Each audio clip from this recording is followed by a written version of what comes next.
हम लोग अकबर के पॉलिसीज़ के विषय में पढ़ रहे थे और ये भी पढ़ा था कि उसके पॉलिसीज़ के विषय में जो जानकारी मिलती है वह अबुल फजल के द्वारा जो आईने अकबरी लिखी गई है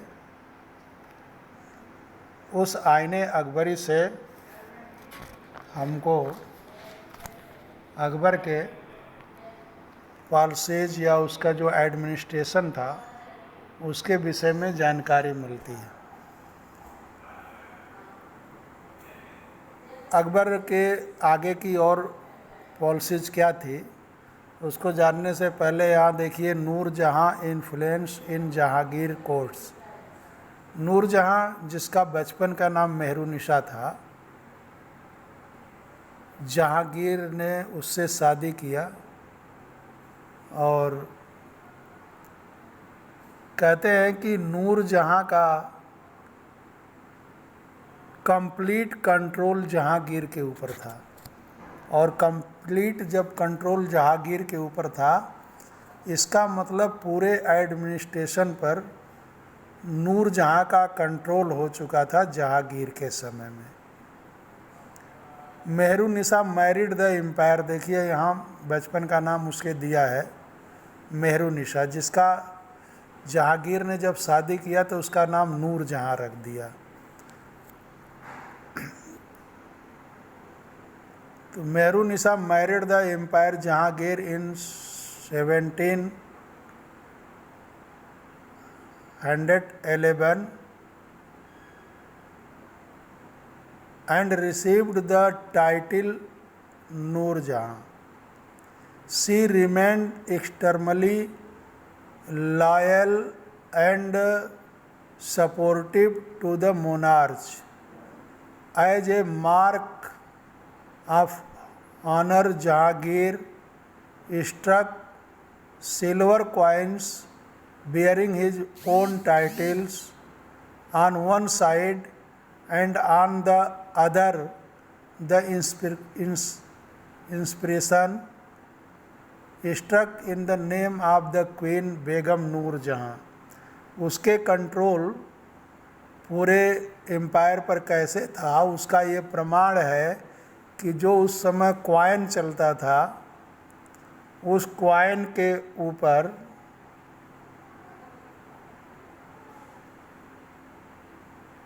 रानी नूरजहाँ का, क्वीन नूरजहाँ का नाम लिखा होता था। The adjoining documents is an order. Mughal काल में जो आर्डर किए जाते थे उसको फरमान कहते थे, ब्रैकेट में फरमान लिखा है। तो the adjoining documents is an Order of Noorjahan. The Squire shall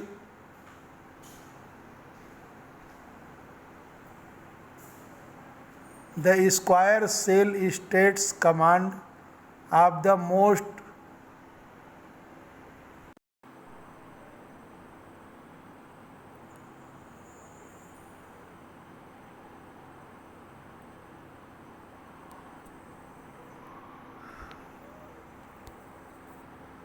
The squire shall states command of the most sublime and elevated majesty Noorjahan,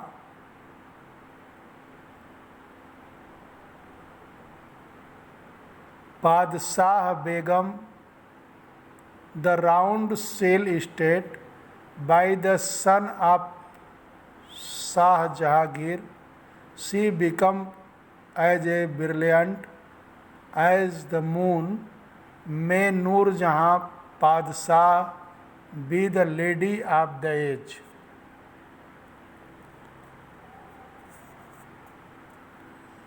coin पर एक तरफ नूरजहाँ का नाम लिखा होता था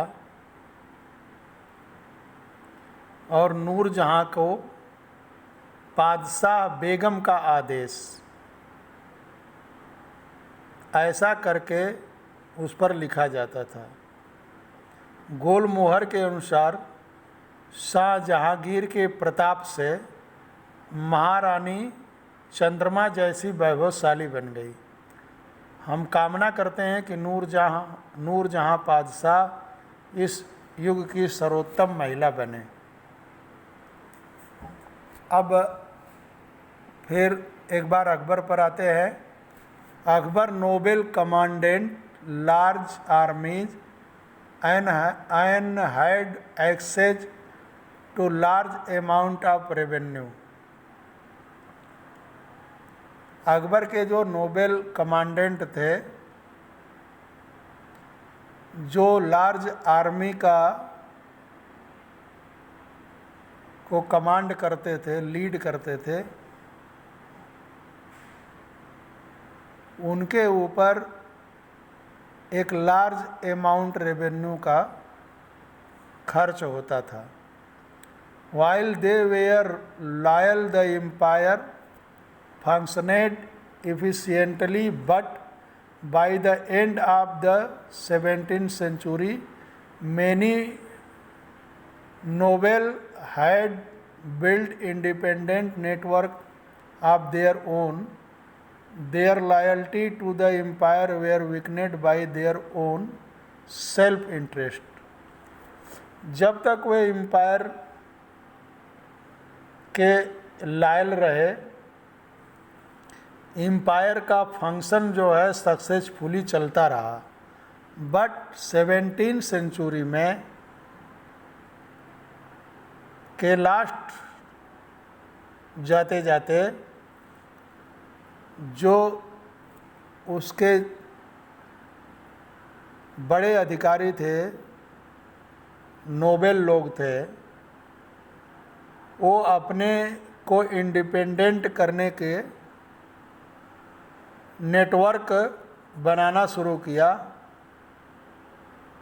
और एम्पायर के प्रति लॉयल्टी के जगह उन्होंने ओन प्रॉफिट के विषय में सोचना शुरू किया, जिस कारण एम्पायर धीरे धीरे वीकेंड होता गया, कमज़ोर होता गया। While Akbar was at Fatehpur Sikri during the 1570, he started discussions on religion with the ulama, Brahman, Jesuit priests who were Roman Catholic and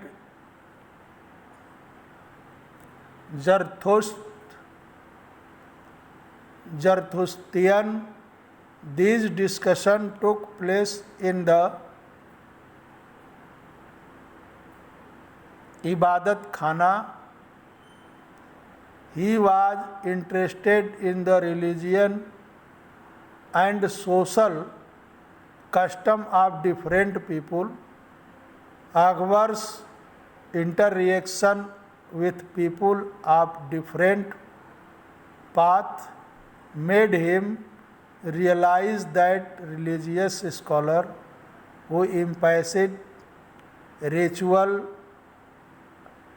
and dogma were often bigots.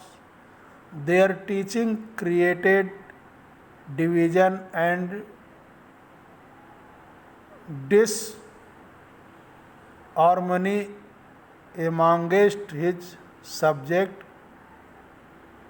This eventually led Akbar to the idea of Sulhul or universal peace. This idea of tolerance did not discriminate between people of different religions in his realm. Instead, it focused on a system of ethics, honesty, justice, peace that was universally applicable. Abul Fazl helped Akbar in forming a vision of government around this idea of Sulh-e-Kul. This principle of government was followed by Jahangir and Shahjahan as well. कह रहा है कि 1570 ईस्वी में अकबर ने फतेहपुर सीकरी में सभी धर्मों के जानकारों को इकट्ठा कर रिलीजियस डिस्कशन किया करता था। जहाँ रिलीजियस डिस्कशन किया करता था उस प्लेस को इबादत खाना के नाम से जानते थे। अकबर का मानना ये था कि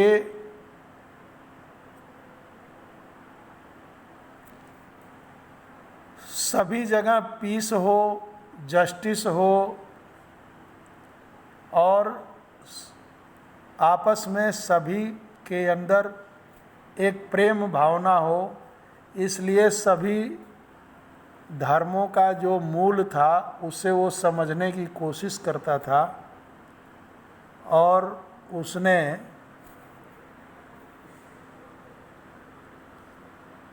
जो है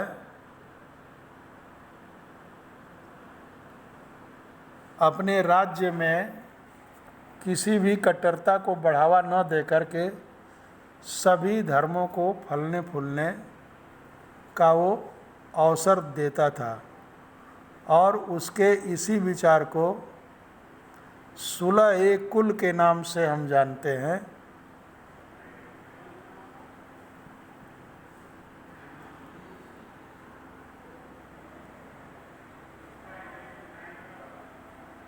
सुलह-ए-कुल क्या था? तो Jahangir Akbar son describe his father policy of सुलह-ए-कुल in the following words. Akbar के जो रिप्रेजेंटेटिव थे जहांगीर, उसने जो सुलह-ए-कुल का वर्णन किया है वो इस प्रकार है। As in the wide expanse of the divine, अभी समय नहीं वो कर पाएंगे।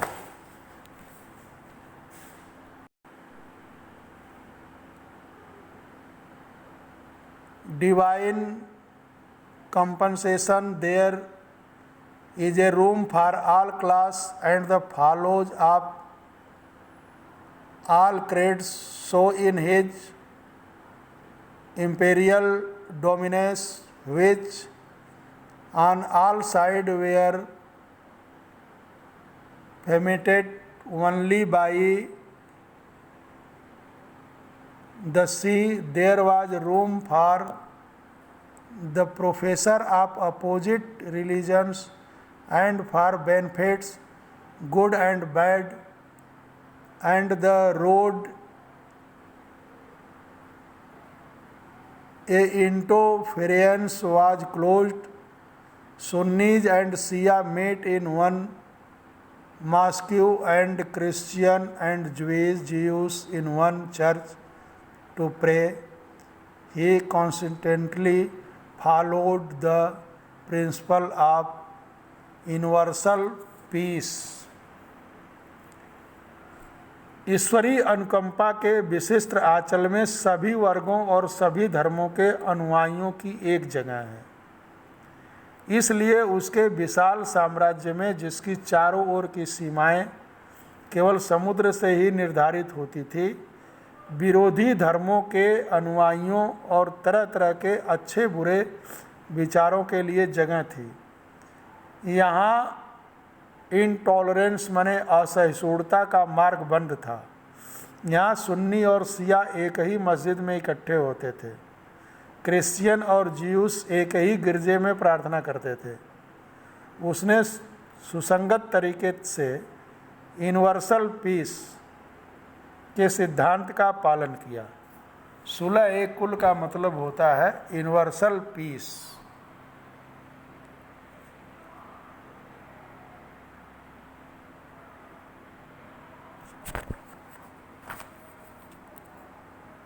The Mughal empire in the 17th century and after, इसकी चर्चा हम लोग अगले नेक्स्ट टाइम करेंगे कि 17th सेंचुरी में के बाद मुग़ल साम्राज्य का क्या हुआ। आज के लिए बस इतना। Thank you.